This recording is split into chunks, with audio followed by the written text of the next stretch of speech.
ನಮ್ಮ ತಿಪ್ಟೂರು ಶಾಸಕರಾಗಿದ್ದಂಥ ನಾಗೇಶ್ ಅವರು ನನಗೆ ಭಾಳ ವಯಸ್ಸಿಂದ ಪರಿಚಯ.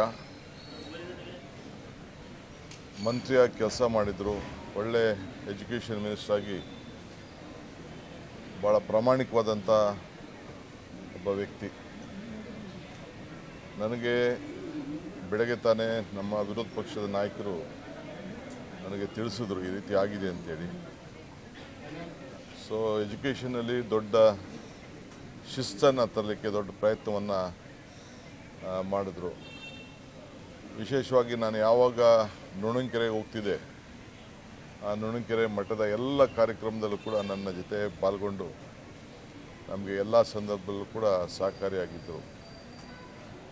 ಸೊ ಇವತ್ತು ಅವರ ಕುಟುಂಬ ಕೂಡ ನಾನು ನೋಡಿದೆ. ಯಾರೂ ಧೈರ್ಯ ಕಳ್ಕೊಳ್ಬಾರ್ದು. ಬದುಕು ಸಾವು ಯಾರ ಕೈಲೂ ಇಲ್ಲ, ಪ್ರಕೃತಿಯ ನಿಯಮ. ಸೊ ಆ ನಿಯಮದಲ್ಲಿ ನಾವೆಲ್ಲ ಕೆಲಸ ಮಾಡಬೇಕಾಗ್ತದೆ. ಆದರೆ ಅವರು ಮಾಡಿದಂಥ ಅನೇಕ ಒಳ್ಳೆಯ ಗುಣಗಳು ಇವತ್ತು ಕೂಡ ಇದೆ.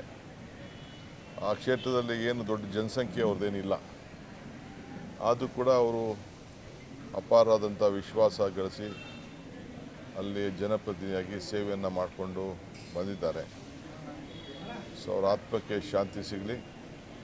ಸರ್ಕಾರ ಕೂಡ ಅವ್ರಿಗೆ ಏನು ಒಂದು ಗೌರವವನ್ನು ಕೊಡಬೇಕು, ಅವ್ರಿಗೆ ಆ ಗೌರವವನ್ನು, ಸರ್ಕಾರದ ಗೌರವ ಎಲ್ಲ ಥರದ್ದು ಕೂಡ ಅವ್ರಿಗೆ ದೊರೀತದೆ.